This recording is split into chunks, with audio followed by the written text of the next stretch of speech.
Hi there. Most of my friends and clients have kids, and I've been asked many times for mindfulness tips or tricks that could benefit children, especially to help them manage really challenging emotions. And since kids are really just young adults, I figure that the same tools apply, just perhaps made a little bit more accessible and kid friendly. So here's a few ideas. So, to begin, when a child is acting out, whether in anger or frustration, it's really important to protect yourself. Freakouts often trigger powerful emotions in the other.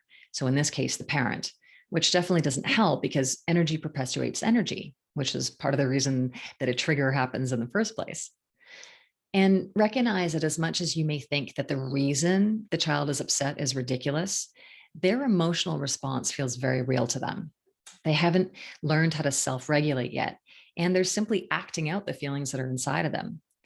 In a lot of ways, they process emotions in a much healthier way than we do because they're not trying to stuff the feelings down into themselves where they end up getting stuck and festering and then coming out sideways later.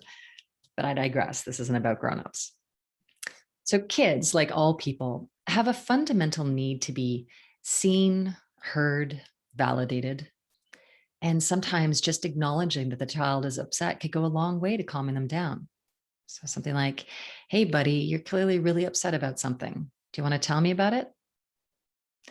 That actually might be enough to bring them to a place that they can talk to you. And rather than having them tell you what happened, what the story was that upset them in the first place, now's not the time for a teaching moment. Ask them how they're feeling in their body. Does their face feel hot? Is there a lot of fluttering in their chest? See if you can get them to describe what's going on using images, colors, maybe even, an animal or monsters. You might even ask if it has a name. So this will serve a couple of purposes. First, it'll help to separate them from the emotion, which diffuses it somewhat. And it'll also teach them how to recognize this emotion so that the next time it comes up, they're able to separate from it a little bit more quickly if they can name it, if they can recognize it.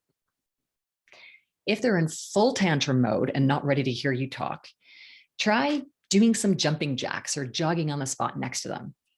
I've heard it said that emotions are energy in motion, and it feels good to let them out. So you might just say, "Hey, there's a lot of energy happening here, so I'm going to let some of my energy out while you let yours out, and you're welcome to join me when you're ready." Again, this actually might be enough to surprise them into a calmer state.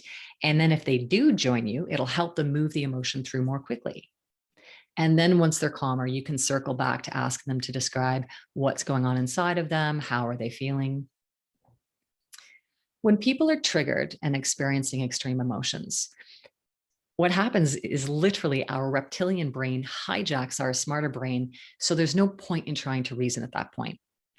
The good news is that it doesn't take long for our smart brains to come back online as long as we don't perpetuate the emotions, which is exactly what being told to stop it is going to do.